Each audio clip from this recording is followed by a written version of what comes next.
하나님 말씀 로마서 1장 8절부터 13절까지 말씀입니다. 한 절씩 교독하겠습니다. 먼저 내가 예수 그리스도로 말미암아 너희 모든 사람에 관하여 내 하나님께 감사함은 너희 믿음이 온 세상에 전파됨이로다. 내가 그의 아들의 복음 안에서 내 심령으로 섬기는 하나님이 나의 증언이 되시거니와 항상 내 기도에 쉬지 않고 너희를 말하며 어떻게 하든지 이제 하나님의 뜻 안에서 너희에게로 나아갈 좋은 길 얻기를 구하노라. 내가 너희 보기를 간절히 원하는 것은 어떤 신령한 은사를 너희에게 나누어 주어 너희를 견고하게 하려 함이니 이는 곧 내가 너희 가운데서 너희와 나의 믿음으로 말미암아 피차 안위함을 얻으려 함이라. 형제들아 내가 여러 번 너희에게 가고자 한 것을 너희가 모르기를 원하지 아니하노니 이는 너희 중에서도 다른 이방인 중에서와 같이 열매를 맺게 하려 함이로되 지금까지 길이 막혔도다. 아멘. 오늘도 하나님의 은혜와 사랑이 여러분들에게 가득하시기를 축복합니다. 하나님의 말씀이 여러분에게 힘이 되고 여러분에게 위로가 되기를 축복합니다. 복음이 여러분의 귀에 들려지고 마음에 심겨져서 열매 맺혀지기를 축복합니다. 미국 역사에 복음적인 설교로 유명한 D.L. 무디 목사님이라는 분이 계십니다. 이 목사님이 어느 날 밤에 길을 걷다가 술에 취한 사람을 만났습니다. 그에게 다가가서 이렇게 물었습니다. 예수님을 아십니까? 그러자 이 술에 취한 사람이 예수? 그러면서 벌컥 화를 내면서 아주 거칠게 반응을 했답니다. 목사님은 당황하면서 아무 말 없이 조용히 집으로 돌아왔습니다. 그리고 3개월 후에 어느 날 놀랍게도 그 술에 취했던 사람이 교회로 찾아왔습니다. 그리고 목사님에게 이렇게 말을 했답니다. 그날 밤 목사님께서 예수님을 아시냐 아느냐고 물었을 때 제가 크게 화를 냈지요. 목사님의 그 질문이 제 귓가에 떠나지 않고 계속 맴돌고 있습니다. 예수님을 아십니까? 예수님을 아십니까? 이 질문이 제 귓가에 떠나지 않고 계속 머물면서 잊혀지지가 않아서 제가 이렇게 교회를 찾아왔습니다. 그리고 복음을 듣고 예수님을 영접하였다는 이야기입니다. 복음은 단순한 소리가 아닙니다. 복음은 말이 아닙니다. 복음은 논리적인 교리가 아닙니다. 이론이 아닙니다. 복음은 구원을 이루시는 하나님의 능력입니다. 그래서 로마서 1장 16절에 보면 복음은 모든 믿는 자에게 구원을 주시는 하나님의 능력이 됨이라 그랬습니다. 복음은 사람을 변화시키는 능력입니다. 복음은 가정을 변화시키고 복음은 관계를 변화시키고 복음은 공동체를 변화시키는 능력이 됩니다. 복음은 나라를 새롭게 하는 능력이 됩니다. 세계 역사를 보면 이 복음이 들어간 나라들은 대부분 폐쇄적인 나라에서 개방적인 나라로 변화되었고 개혁이 일어나고 사람들이 살긴 좋은 나라들이 되었습니다. 복음은 전파되어야 됩니다. 오늘 로마서 말씀을 통해서 온 세상에 전파되는 복음이라는 제목으로 말씀을 전하겠습니다. 우리 온누리교회를 통해서 복음이 온 세상에 전파되는 은혜가 있기를 축복합니다. 자, 복음이 어떻게 전파되는지 오늘 이 세 가지로 말씀을 살펴보겠습니다. 첫 번째 같이 읽어보겠습니다. 복음은 우리 믿음의 열매로 전파됩니다.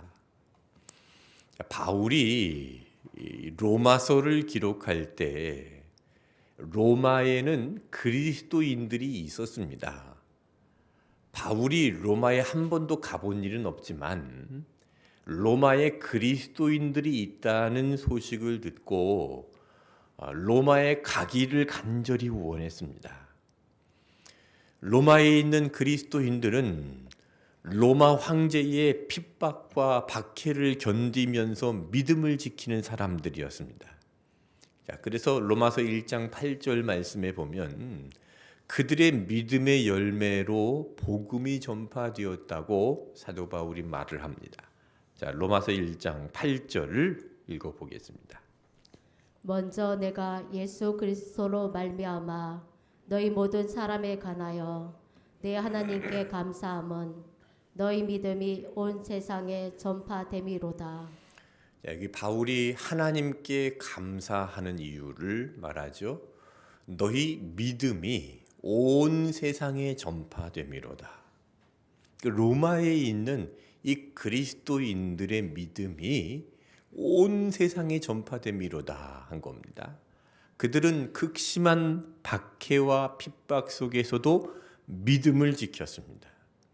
예수님을 모른다고 부인하지 않고 배교하지 않고 믿음을 지켰습니다. 그 믿음의 열매로 온 세상에 복음이 전파되었다. 그래서 바울이 감사하고 있는 겁니다. 당시 로마 교회는 로마 황제로부터 아주 잔인한 박해를 당했습니다. 콜로세움이라는 원형 경기장에서 사자에게 잡아먹히기도 하고 검투사들과 강제로 싸우다가 처참하게 죽기도 했습니다. 어떤 이들은 십자가에 매달려서 화형을 당하기도 했고 재산과 권리를 모두 다 빼앗기고 노예로 살아가기도 했습니다. 그러나 그런 고난과 핍박 속에서도 믿음을 지킨 사람들이 있었습니다. 배교하지 않고 믿음을 지킨 그리스도인들이 있었습니다. 마지막까지 예수님의 복음을 전하며 순교의 피를 흘리는 그리스도인들이 있었는데 로마 시민들이 그 순교자들의 용기와 신앙을 보고 감동을 받아서 복음을 받아들이기도 했습니다.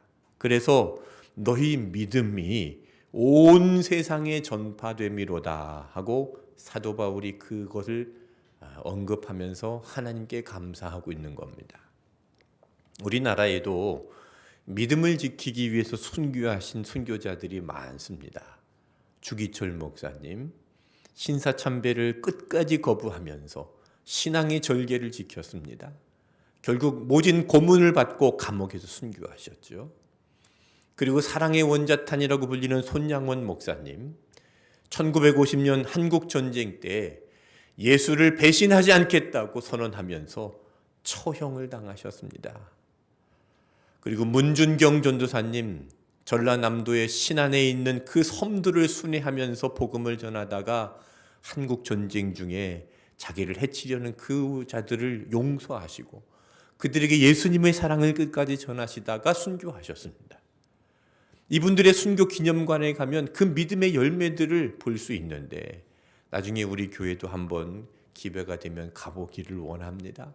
지금도 그 열매를 보면서 많은 사람들이 감동을 받고 믿지 않는 사람들이 복음을 받아들이는 역사들이 일어나고 있습니다. 그 순교의 피가 온 세상에 복음을 전파하고 있는 것입니다. 복음은 지금도 성도들의 믿음의 열매로 전파됩니다. 복음은 박해하고 누르고 짓밟는다고 없어지는 게 아닙니다. 복음은 박해 속에서도 이 믿음의 열매를 맺으면서 전파되어 왔습니다. 지금 1층에 가보면 화분들이 많이 실내로 들어와 있는데 날이 따뜻해지면 이제 밖으로 나갈 겁니다. 이 화분들에는 화초가 심겨져 있고 식물들, 나무들이 심겨져 있는데 심지 않은 풀들, 씨앗들이 날아와서 뿌리를 내리고 번식하는 것을 봅니다. 이 특히 민들레라는 이 식물은요, 뽑아내도 금세 자라고, 오늘 뽑아냈는데 또 바로 내일 또 자라고, 없어졌나 싶은데 또 생겨나고, 아주 생명력이 끈질깁니다. 여러분, 민들레라는 식물을 이 세상에서 완전히 없애버릴 수 있을까요?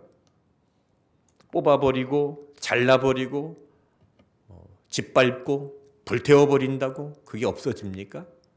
불가능합니다. 복음도 그렇습니다.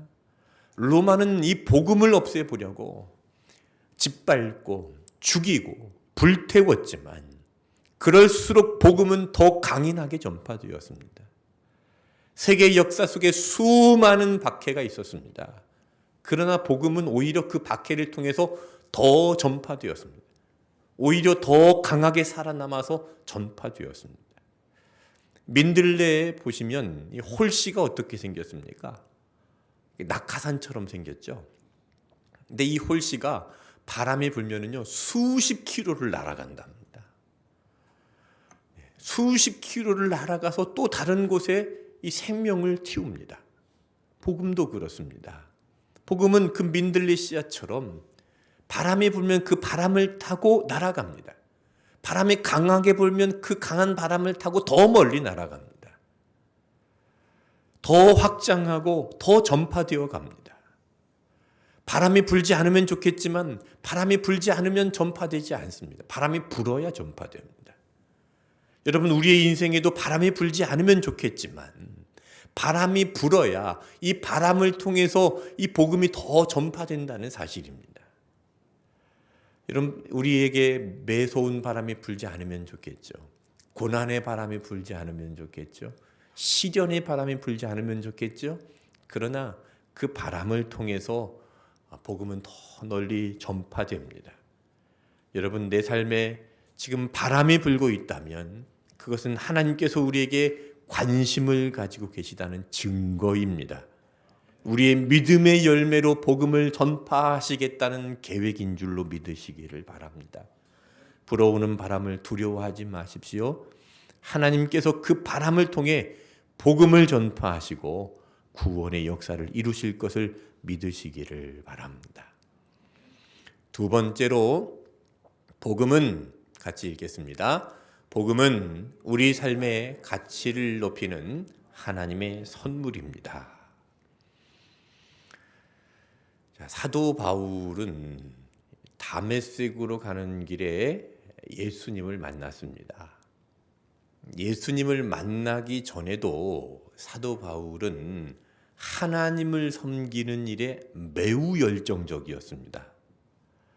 그는 베냐민 지파 출신이었고 율법에 정통한 사람이었고 바리새인 중에 바리새인이었고 스스로 나는 완전히 하나님께 헌신된 사람이다라고 여겼습니다. 하지만 이 그리스도인들이 율법을 어지럽히는 것을 보고 그리스도인들이 이단이라고 생각해서 그들을 잡아다가 옥에 가두고 죽이고 박해했습니다. 바울은 그것이 하나님을 열심히 섬기는 것이라고 생각했습니다. 그런데 그 열심은 복음 안에서의 열심이 아니라 복음 밖에서의 열심이었습니다. 예수님을 알지 못하고 예수님이 없는 열심이었습니다. 그렇게 예수님이 없는 열심의 결과가 무엇입니까? 살인자요, 폭력자요, 박해자요, 파괴자요, 괴수가 되어버렸습니다. 이 바울이 자신의 삶을 스스로 회고하면서 디모데전서 1장 15절에 죄인 중에 내가 괴수니라 그랬습니다. 괴수가 뭡니까? 괴물입니다. 자신을 괴물이라고 고백했습니다. 하나님을 위해서 열심을 낸다고 생각했지만 실제로는 그 열심이 괴물이었다는 겁니다. 자, 그런 바울이 오늘 로마서 1장 9절에 이렇게 고백을 합니다. 읽어보겠습니다. 내가 그의 아들의 복음 안에서 내 심령으로 섬기는 하나님이 나의 증언이 되시거니와 항상 내 기도에 쉬지 않고 너희를 말하며. 잘 보세요. 내가 그의 아들의 복음 안에서, 예수 그리스도의 복음 안에서 내 심령으로 섬기는 하나님이 나의 증인이다 그랬습니다. 예수 그리스도 안에서 하나님을 섬기는 사람이 되었다는 겁니다. 이전에는 예수 그리스도가 없이 하나님을 섬기는 자였습니다. 예수 그리스도의 복음이 없이 하나님을 섬길 때는 생명을 빼앗는 살인자였지만, 예수 그리스도의 복음 안에서는 생명을 살리는 자가 되었습니다. 복음이 없을 때는 열심히 하는 그 열심이 가치 없는 괴물처럼 일을 했지만, 복음 안에서는 열심히 가치는 그 열심이 가장 가치 있는 일이 되었다는 것입니다. 여러분, 예수님의 복음 안에서 섬기는 것이 진짜입니다. 복음을 떠나서 아무리 열심히 하나님을 섬긴다고 해도요, 그것은 결국 낭비되는 시간일 뿐입니다. 하나님께 순종하지 않고 예수님이 없이, 복음이 없이 행하는 그 시간은 허비된 세월일 수밖에 없습니다. 구약 성경에 보면 이렇게 낭비하고 허비된 시간을 보낸 민족의 이야기가 나오는데, 이스라엘 백성들입니다. 출애굽을 하고 가나안까지 가는데 광야를 통과했지요. 이 광야는 열흘이면은 충분히 갈 수 있는 길입니다. 그런데 이 광야를 40년간 지났습니다. 자, 열흘이면 갈 수 있는 길을 40년 동안 지났습니다. 이것을 뭐라고 합니까? 이 시간을 낭비했다고 하는 거죠. 허비했다고 하는 것이죠. 왜 이렇게 많은 시간을 낭비했습니까? 하나님의 불순종입니다. 하나님께 순종하지 않았기 때문에, 순종하지 않았던 그 시간이 결국은 낭비되는 시간이 되어버린 겁니다. 아무리 열심히 해도, 아무리 부지런히 해도 하나님께 순종하지 않는 시간은 결국 낭비되어지는 시간이 될 수밖에 없다는 겁니다. 복음 안에 있지 않고 하나님을 떠나 있는 시간들은 허비된 시간입니다. 자, 바울이 복음이 없을 때, 예수 그리스도가 없을 때, 그 이전에 자신이 자랑거리로 삼았던 그 학력과 그 재력과 자신의 출신과 자신의 명예와 그 모든 자랑거리들을 어떻게 했습니까? 예수님을 알고 난 다음에, 예수님의 복음을 얻고 난 다음에는 마치 배설물처럼 버렸다고 그랬습니다. 복음 안에서 사는 삶이 진짜 가치 있는 삶이라는 것을 깨닫기에, 예수를 아는 것이 가장 고상한 것임을 깨달았기에, 그 이전에 자기가 자랑했던 그 모든 것들은 배설물처럼 미련 없이 버린 것입니다. 여러분, 복음은 우리 삶의 가치를 높이는 하나님의 선물입니다. 바울이 복음이 없을 때 열심히 하나님을 섬길 때는요, 그가 했던 것들은 유익한 것이 하나도 남은 것이 없습니다. 그런데 이 복음 안에 들어와서, 예수 안에 들어와서 기록한 말씀이 신약 성경이 되었습니다. 그리고 이 신약 성경이 지금까지 2000년 동안 우리에게 전해져 있고, 이것이 복음이 되어서 수많은 사람들이 구원을 받고 위로를 받고 회복을 얻고 있습니다. 이것보다 가치 있는 일이 어디 있겠습니까? 바울이 복음 안에서 하는 일이 이 세상에서 가장 가치 있는 일이 된 것입니다. 여러분, 이처럼 복음은 우리 삶의 가치를 높이는 하나님의 선물입니다. 복음 안에서 저와 여러분이 하나님 나라를 위해서 가치 있는 일에 쓰임받는 귀한 삶이 되기를 축복합니다. 세 번째로 함께 읽겠습니다. 복음은 우리 인생을 최선의 길로 인도합니다. 자, 사도 바울이 로마로 가기를 간절히 원했습니다. 자, 이 고린도에서 로마로 가기를 간절히 원하는 마음으로 편지를 썼습니다. 그 편지가 바로 로마서입니다. 자, 바울은 고린도에서 로마로 가려고 여러 가지 방법을 찾아봤습니다. 10절 말씀을 보겠습니다. 어떻게 하든지 이제 하나님의 뜻 안에서 너희에게로 나아갈 좋은 길 얻기를 구하노라. 예, 바울이 지금 하나님의 뜻 안에서 너희에게로, 로마에 있는 그리스도인들에게로 나아갈 좋은 길 얻기를 구했다. 여러 가지 방법으로 로마로 가는 방법을 찾았다는 것입니다. 그런데 그의 계획이 어떻게 되었는가? 그의 계획이 매번 번번이 막히게 되었습니다. 13절 말씀 보겠습니다. 형제들아, 내가 여러 번 너희에게 가고자 한 것을 너희가 모르기를 원하지 아니하노니 이는 너희 중에서도 다른 이방인 중에서와 같이 열매를 맺게 하려 함이로되 지금까지 길이 막혔도다. 네, 여러 번 너희에게로 가고자 한 것을 너희가 모르기를 원하지 아니하노라. 이 말이 좀 특이하죠. 여러 번 너희에게로 가기로 한 것을 너희가 알기를 원하노라 하면 되는데 모르기를 원하지 아니하노라. 성경에서 이렇게 반복되고 있는 것은 강조를 하는 겁니다. 특히 부정문을 강조하면서 긍정을 강조하고 있죠. 바울이 굉장히 지금 가고자 했던 열망을 이렇게 표현하는 겁니다. 정말 간절하게 로마로 가기를 원했습니다. 그 이유가 이는 너희 중에서도 다른 이방인 중에서와 같이 열매를 맺게 하려 함이로다. 로마에 있었던 그 그리스도인들이 있었다고 그랬죠. 그 그리스도인들이 믿음이 연약해서 지금 핍박과 박해 가운데 포기하려는 사람들이 많이 있는데 그들에게 가서 복음의 진리를 더 확고하게 전하고 예수님이 살아계시고 예수님께서 다시 오시니까 우리가 믿음으로 견디자 하면서 열매를 맺게 하려고 했습니다. 그런데 13절 말씀 후반절에 어떻게 됐습니까? 지금까지 길이 막혔도다. 자, 바울이 로마로 가는 길이 왜 막혔을까요? 로마에 관광하러 가는 게 아닙니다. 놀러 가는 게 아닙니다. 로마에 가서 복음을 전하고 그 그리스도인들에게 믿음의 열매를 맺게 하기 위해서 로마로 가는 겁니다. 하나님의 사역을 위해서 로마로 가는 겁니다. 그런데 왜 번번이 그 길이 막혔을까요? 여기서 고린도에서 바울이 간절히 원했던 것처럼 로마로 바로 건너갔다면 지금 우리가 읽고 있는 로마서는 기록되지 않았을 것입니다.